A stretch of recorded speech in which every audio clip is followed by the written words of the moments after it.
সপ্তাহের শেষ কার্যদিবসে আবারও দরপতন দেশের শেয়ার বাজারে। কমেছে সূচক ও লেনদেন। ডিএসসির প্রধান সূচক কমেছে 4.44 পয়েন্ট, শেয়ার দর কমেছে 52 প্রতিষ্ঠানের। অন্যদিকে চট্টগ্রাম স্টক এক্সচেঞ্জের সার্বিক সূচক কমেছে 65 পয়েন্টেরও বেশি।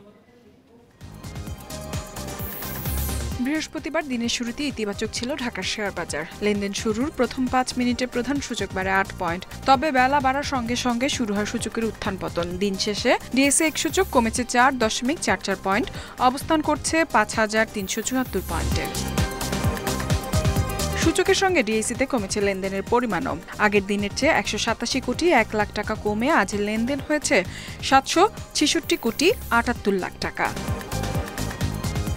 হাতবদলে অংশ নেওয়া 397টি কোম্পানি ও মিউচুয়াল ফান্ডের মধ্যে দর বেড়েছে 117টি প্রতিষ্ঠানের শেয়ারের, কমেছে 208টির, অপরিবর্তিত রয়েছে 72টি প্রতিষ্ঠানের শেয়ারের দর। সবচেয়ে বেশি লেনদেন হওয়া প্রতিষ্ঠানের তালিকায় প্রথম শিপিং কর্পোরেশন, দ্বিতীয় বিচ হ্যাচারি, তৃতীয় অবস্থানে ওরিয়ন ইনফিউশন। শতাংশের দিক থেকে দর বৃদ্ধির তালিকায় প্রথম ইনফরমেশন সার্ভিসেস, সমতালিদার দ্বিতীয়, তৃতীয় অবস্থানে সালভো কেমিক্যাল।